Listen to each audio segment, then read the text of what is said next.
नाही, एकतर 22 तारखेला त्यांचा जन्मदिवस आहे, ते चांगलंच आहे, परंतु त्या निमित्ताने इकडे गडचिरोलीमध्ये येणं जाणं सुरू झालेलं आहे. जास्त प्रमाणामध्ये साहेब येत आहेत. सुरजागडसारखा जे खदान ते जे सुरू व्हायला पाहिजे होतं यापूर्वी, ते सुरू झालं नाही. मी स्वतःहून त्याच्यामध्ये इनिशिएटिव्ह घेऊन ते आपण खदान सुरू करण्याकरता लावलं आणि ते सुरू झाल्यानंतर आपण पाहतो की आता पोंचरीला एक फार मोठा 20,000 कोटीचा एक प्लांट उभा झालेला आहे आणि त्या दृष्टीने 22 तारखेला साहेब येत आहेत. जे लेईंग फाउंडेशन त्यांनी टाकला होता त्याचा पूर्ण टप्पा पूर्ण झालेला आहे आणि त्या दृष्टीने त्याच्या उद्घाटनाकरता आणि तिसऱ्या टप्प्याचा भूमिपूजन असा हा कार्यक्रम आहे.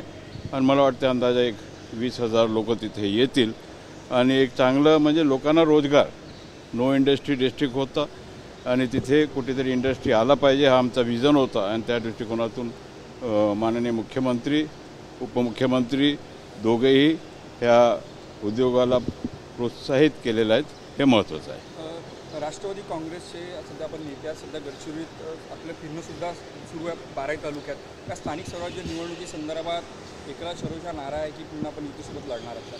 नाही, आता सध्या तर महायुतीचा सोबत लढायचा असं प्रकारचं ठरलेलं आहे, परंतु आता स्थानिक पातळीवर काय होईल आपण काय सांगता येत नाही. त्या दृष्टिकोनातून माननीय मुख्यमंत्र्यांचा सुद्धा विचार हेच आहे की आपण गडचिरोली जिल्ह्यामध्ये युती करून लढला पाहिजे असा त्यांचा विचार आहे.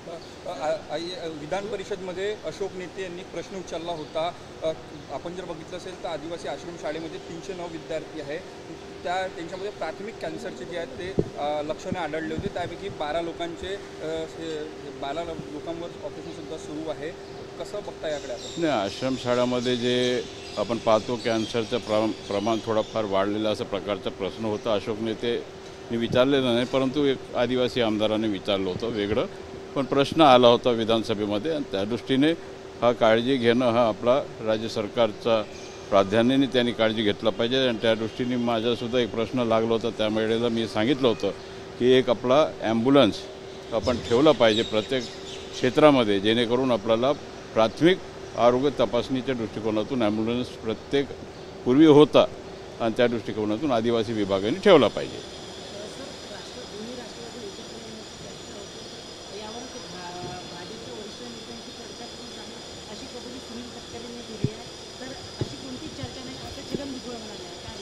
नाही, सध्या काही चर्चा नाही. आता चर्चेला आता विराम दिलेला आहे साहेबांनी, मोठे साहेबांनी. त्या दृष्टिकोनातून 2 एकत्रित येतील हा आता नंतरचं गोष्ट आहे, बघू पुढे काय होईल.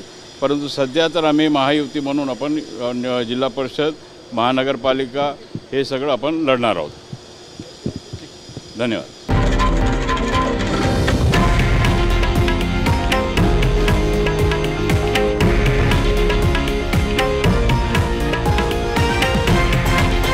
हे आहे देशातील नंबर 1 न्यूज नेटवर्क आणि आपण पाहत आहात TV9 मराठी, एकमेव.